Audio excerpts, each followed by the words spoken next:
So this is a word that is not alien to you.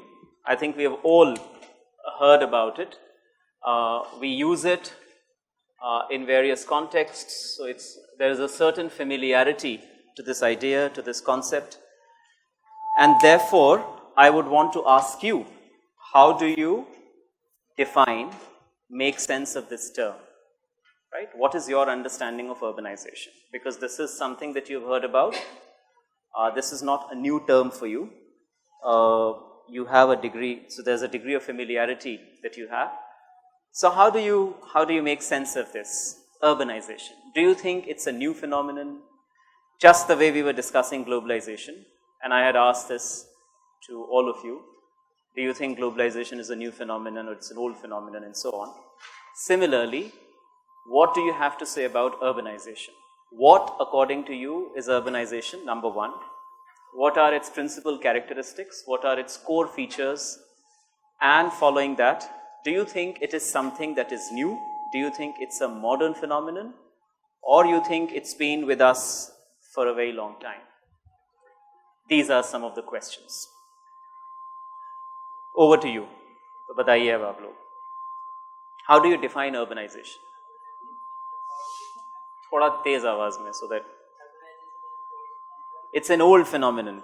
Okay, it's an old phenomenon. Do we agree with this? आप लोग ठीक है. We'll come to this. And so it's an old phenomenon.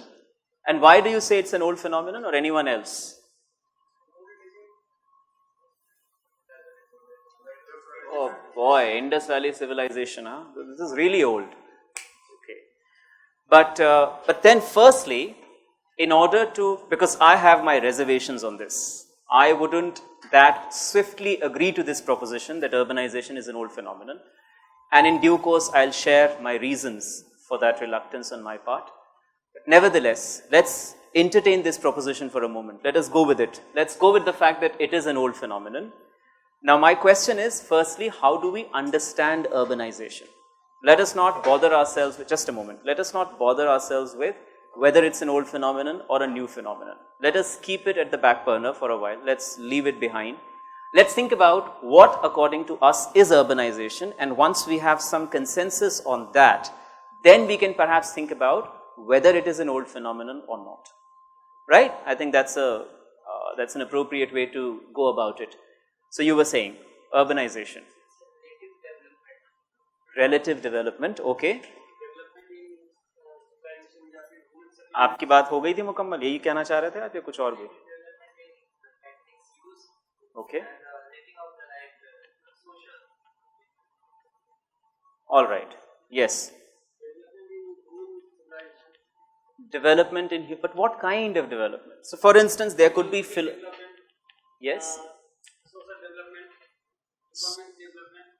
Okay. And how? Okay. Fair enough. So, another question. How do we? So, say for instance, if you say, or if I say, things have developed, or if I say there's been development, how do we notice that?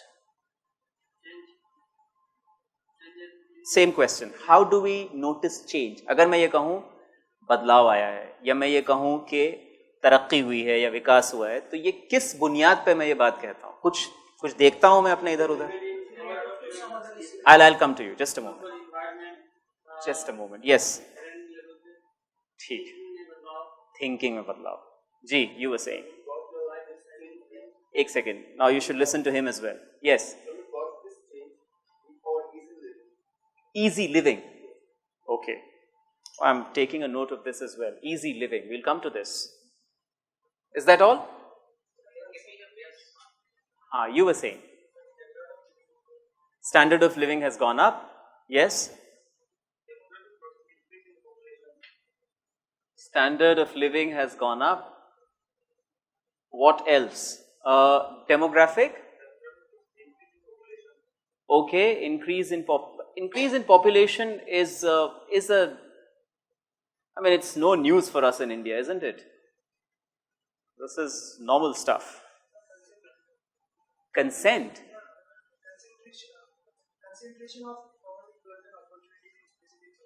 Now, yes, now we are getting a bit nuanced.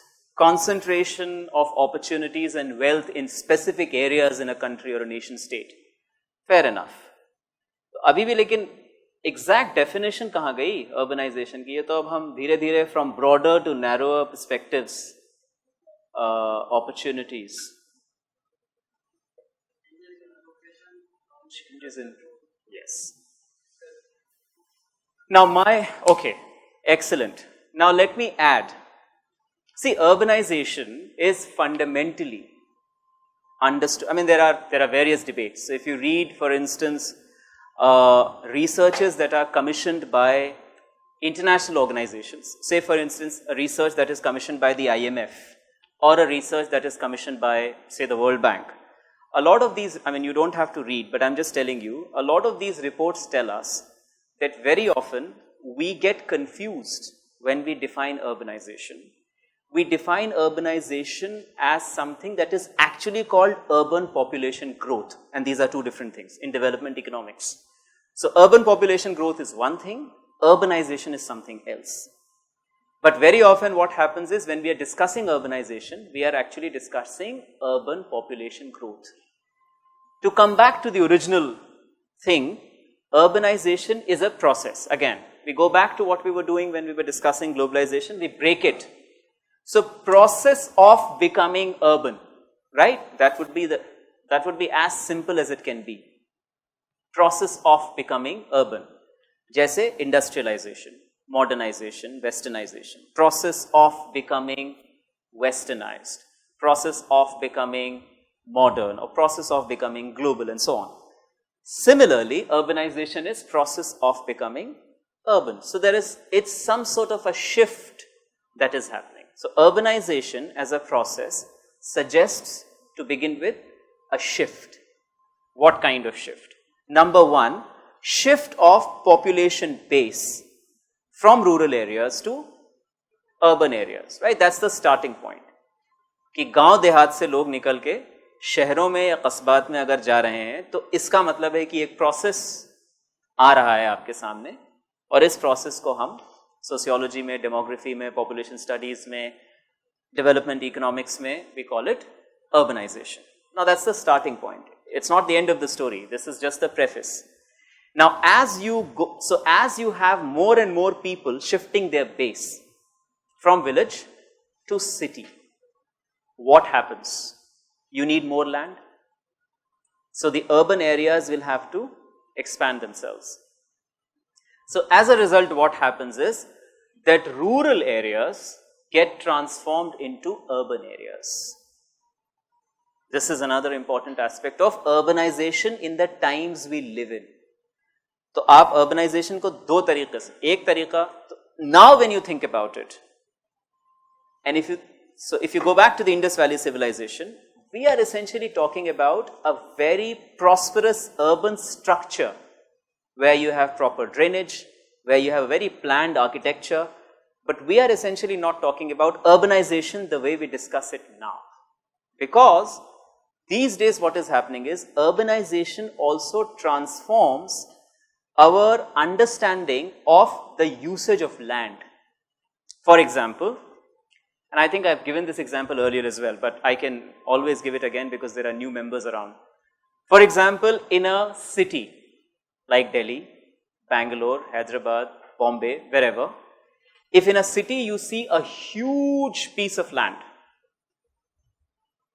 and let's say you are raised in the city, what is it that will come to your mind?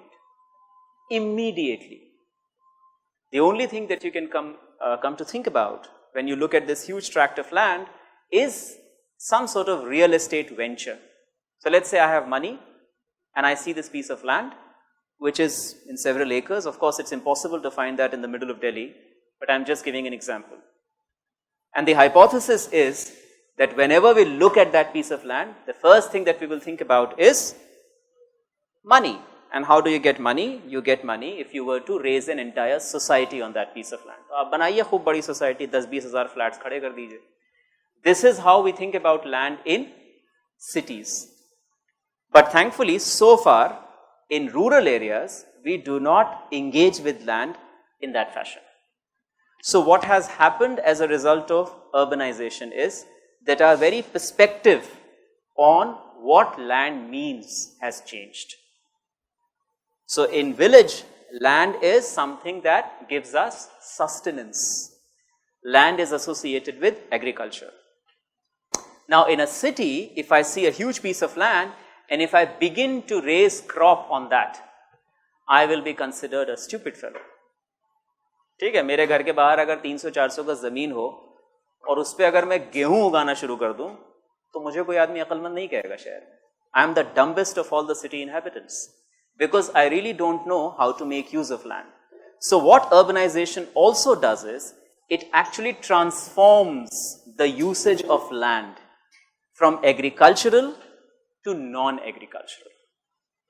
In other words, to simplify it, urbanization also in some senses implies non-agricultural usage of land. तो अगर मान लीजिए शहरों के बाहर बस्तियों को खाली किया जा रहा है, let's say there are villages that are cleaned. So these villages are not cleaned so that people living in the city can do farming there. That is not the case. Why is it? We call it urban sprawl or suburbanization. So the cities, because they can't really accommodate, lakhs and lakhs of people entering every year, cities cannot accommodate them. So the cities have no other option but to expand themselves. And of course, the peripheral villages and towns and sub-towns, people from there are actually leaving. So in any case, these are deserted lands or there are not many families. So what they would do is they keep expanding. Cities keep expanding themselves. So for instance, Delhi that we have in 2019 and Delhi that we had in 1980, there's a world of difference. Right? Now Delhi is much larger, or at least the borders, as it were, the ends of Delhi. Right? Now this is something, so if you think about urbanization from these vantage points, then you might as well reconsider this proposition that it is an old phenomenon. It is not. It is not because in 500 BC, 300 BC, 2nd century AD, people were not thinking about land as something that will lead to profit. People still engaged with land as something that provides sustenance, that keeps us alive. Something that is still the case, thankfully, in many villages of India. For how long that will remain the case, God knows, I have no idea.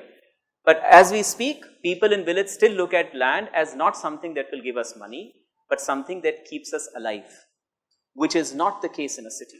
So urbanization also transforms the ways in which we engage with the very idea of land as a resource. In some senses, land as a resource has been commercialized, as development economics people would put it. Commercialization of resources, right? So I'm only looking at land as something that will yield profit. This is something that happens in cities. A small piece of land, you see land as an investment. You don't see land as an investment in the village. Land is something on which you produce and you fill your own bellies and then you sort of cater to other people, other lot in the population as well. Does that make sense? Now, if you have these arguments, then you might as well consider for a moment that back in the day when the Indus Valley civilization was at its zenith, at its peak, perhaps it wasn't really a case of urbanization, but flourishing urban centers. We had extraordinarily well-designed, well-planned urban centers. But urbanization, which is constant move from villages to cities, was not the case. I'll give you another example. A lot of people who go to cities, they actually go to cities because they have no other option. And I've said this earlier as well. You talk to all these people who drive e-rickshaw and Grameen Seva and whatnot. These are people who don't really love it in Delhi. It's just that, I mean, if they were in their villages, they might not have been able to fetch for themselves, right? They wouldn't have been able to manage stuff, make the ends meet. And therefore, they decided to come to Delhi or go to Bombay or Bangalore or Pune or wherever. Now, this was not the case 2500, I mean, forget 2500 years ago. This was not the case in early 20th century. People would go to city to do work and come back. So, city was not a permanent residence. City was a permanent residence for those who were born in the city. Everyone loved to live wherever he or she was born. So, I was born in a village, I lived in the village for my entire life. When my son was to get married, when my daughter was to get married, I would go to the city, buy some stuff, come back. I would go to the city to meet some relative, come back. But village was the permanent place of residence. So in 2000, we are essentially talking about a bygone era. Back then, people were not dying to shift to cities. Cities were there, but people were absolutely fine with or contented with their life in the village, which is not the case now. Those who are living in the village are living in the village because of a compulsion. They have old parents to look after, they have huge tracts of land that they know nobody else is going to look after, so they have no other option but to live in the village. And those who are leaving the village are also leaving the village as a result of compulsion. I mean, you ask any of these guys, they don't love it here. Delhi is horrible. They would want to go back to the village if they have, say, 15,000 a month. I mean, if they had that opportunity, they would never show the face of Delhi. Delhi is easily one of the ugliest cities for them. And there's nothing wrong in that. They have a very genuine sentiment towards the city. So to go back to something that I was saying, perhaps it is not an old phenomenon because earlier, great cities were there, but these cities were for people who were living in the cities. You didn't have a proper pattern, trend of migration where from various villages people were entering into Mohenjo-daro or wherever. That city had its own infrastructure, had its own planning, and it was immaculate, it was brilliant. So therefore, when we think of urbanization, I think we have to also understand that the definition of urbanization has changed over the centuries. Maybe earlier, it was just about building of towns. So if that is the definition, yes, urbanization was there. But if you think about the definition that we have now, which is transforming rural areas into urban areas, expansion of cities, expansion of urban population growth, sustained patterned migration of people from villages to towns and cities in search of better opportunities, higher standards of living, and more choices, this is very recent. This is not old at all. And therefore, when you think about the causes of urbanization, you would realize that all of these causes are actually modern causes. Industrialization, migration, emergence of science and technology. This is all modern. And therefore, urbanization is in many ways, it's an urban phenomenon. Does that make sense? If there is any question or if there is any comment that you want to make, you can. इससे related अगर आपको कोई और चीज clarify करनी है before we move on. Yes. Yeah.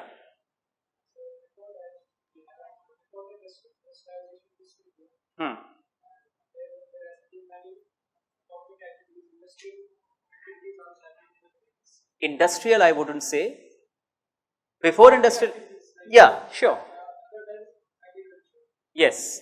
Because of breakdown of all these economic activities, that is a compulsion for the rural people to come into the. Yeah. See, the point is nowadays, as I said, it's about urbanization is also about somebody passingly referred to that. But just to frame it in a very specific way, urbanization is also to be understood in terms of a major shift within the occupational sectors. So we are essentially talking about a shift from agriculture to non-agriculture. And because people are moving from agriculture to non-agriculture, land is to be used from agriculture to non-agriculture, right? अब किसानी नहीं है तो फिर ज़मीन का आप क्या करेंगे? तो आप उसको उस पर फैक्ट्री बनाएंगे या आप उसके ऊपर कोई प्लांट खड़ा करेंगे या स्मार्ट सिटीज़ के लिए उसका इस्तेमाल करेंगे and so on.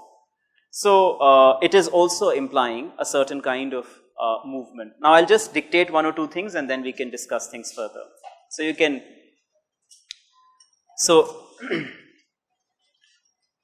urbanization can be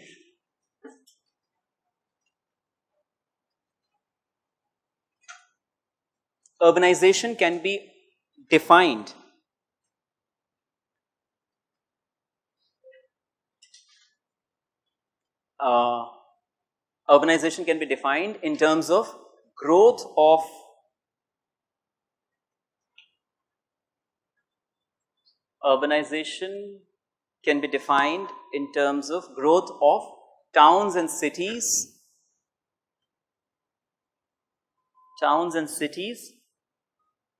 often. Now this is the important part. often at the cost of often at the expense of rural areas. Urbanization can be defined as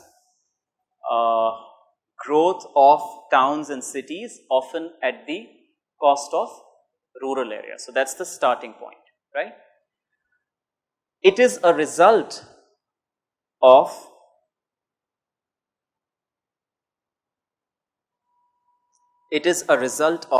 massive movement.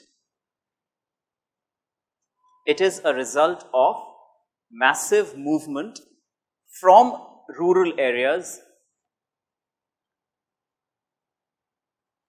It is a result of massive movement from rural areas to urban areas.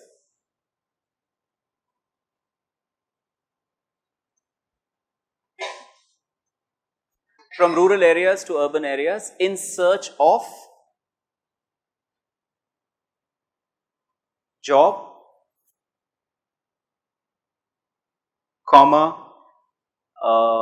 better life, yeah, better standard of living,